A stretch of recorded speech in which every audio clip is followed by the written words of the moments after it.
Thank you, Mr. Chairman, Ranking Member. Madam Secretary, thank you for being here today and testifying before this committee. Our nation's public lands are an amazing resource, and we have a responsibility to manage them effectively.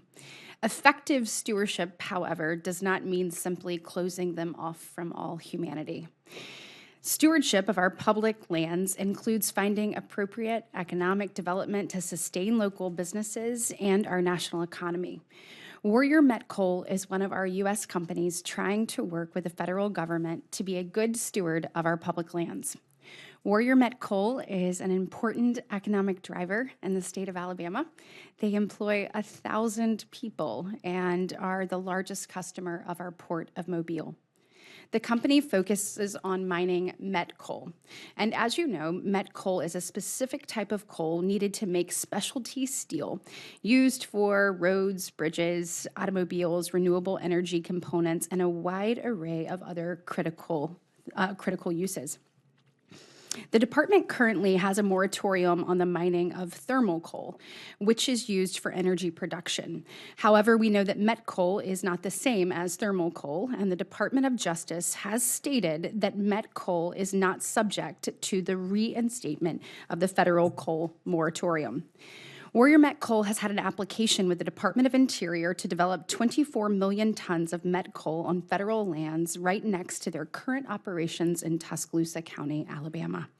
Warrior Met developed their application in cooperation with the department, a process they started in 2009 and then restarted in 2014. They have jumped through every hoop that the department has asked because they want to make sure that they are good stewards of our public lands. Frustratingly, it has been nearly a year since they have received a substantial update from the department. We believe that enough is enough. We find the lack of transparency and communication entirely unacceptable, as do many Alabamians negatively impacted by this bureaucratic stonewall. The only feedback the company has heard is, quote, the environmental analyst for this application is currently under technical and legal review, unquote. Madam Secretary, how long do you think a complete application should take to review? It would seem to me that this is something that we could commit to finishing in a few weeks and not months. Thank you very much for the question, Senator. And I know that these things can be frustrating sometimes. What I'll say that the BLM has made me aware of the importance of this project to you and the state. I understand that it's under review and ongoing now. An important part of BLM's review is ensuring that it's consistent with any and all court decisions, recent court decisions, and so I know that they're working through all of those issues as well. We are more than happy to make sure that you get updated, that we get in touch with your staff and update you on the status of this project. I wish there was more that I could report now, but as soon as we can, get a firm update, we're happy to get back in touch with you. I know that's not what you want to hear, but we'll do our best. Madam Secretary, I appreciate it, and what I hear from you is a commitment to keep me updated on this. I'd love to have your senior staff come over and brief me on any problems with the application.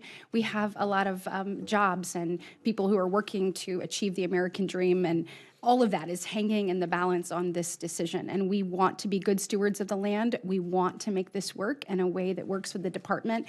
We are doing our part. We need y'all to do yours. So will you commit to me that you will send senior staff over to brief me on any type of impediments that we're having so that we can find a way to work through those and get this back on track? One of my staff will be in touch with your staff very soon, and we'll figure out a time and day that suits you. Thank you. I very much appreciate that. Thank you, ma'am. Completing that application would mean a great deal, not only to the hardworking men and women at Warrior Met, but obviously the community and the Port of Mobile and our state, so I appreciate that. Also, we want to make sure that everyone understands that the status quo just keeps the Chinese Communist Party in control, and they produce the same kind of coal obviously without environmental standards that we have in the U.S. So I think improving this lease would elevate our economy, keep production of this critical met coal in the U.S., and provide a cleaner solution than what we're doing or what they are doing there in China. So I believe it is a win for everyone. So look forward to meeting with your staff and figuring out how we can cut through the red tape.